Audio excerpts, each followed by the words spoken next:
Bonsoir Nicolas Caro. Bonsoir Pierre. Vous êtes venu avec un roman australien. Un livre dont j'avais parlé sur cette antenne en novembre 2013 au moment de sa sortie en France. Ah bon, un alors. livre sorti de nulle part.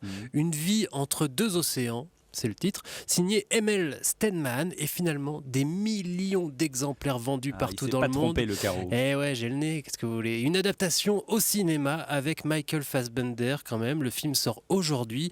C'était l'occasion de vous reparler de ce livre. Alors, qu'est-ce que ça raconte? Nous sommes sur une petite île, Janus Rock, à 150 km de la pointe sud-ouest de l'Australie. Et sur ce caillou se tient bien droit un phare. Et c'est à peu près tout. Un peu de verdure, quelques chèvres, quelques moutons, 2 arbres pour l'ombre. Et voilà. Ah non, pardon, on y trouve aussi Tom Quand Sherborne, même. c'est le gardien. Il a vécu quelque temps seul sur ce rocher. Alors ce sont des sessions de 3 mois avant de voir le ravitaillement arriver, autant dire qu'il faut être solide, faut aimer la solitude. Mais il ne s'ennuie pas, il a des choses à faire. En premier lieu, veiller au bon fonctionnement du phare, évidemment. Il est tout seul?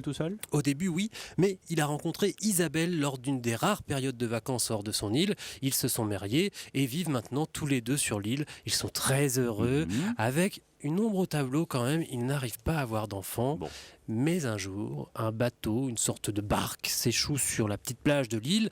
À l'intérieur, un homme affalé sur le banc et des cris de bébé. Donc tiens. Tom se précipite dans le bateau, il essaye de ranimer l'homme, mais c'est trop tard. Il est mort.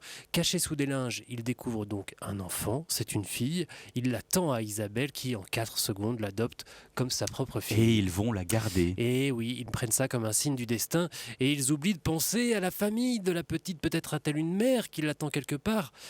Et voilà, c'est peut-être la pire erreur de leur vie. Vous verrez, en lisant le livre ou en regardant le film, c'est là c'est que ça poignant, commence. très beau et un peu triste aussi. C'est un mélo.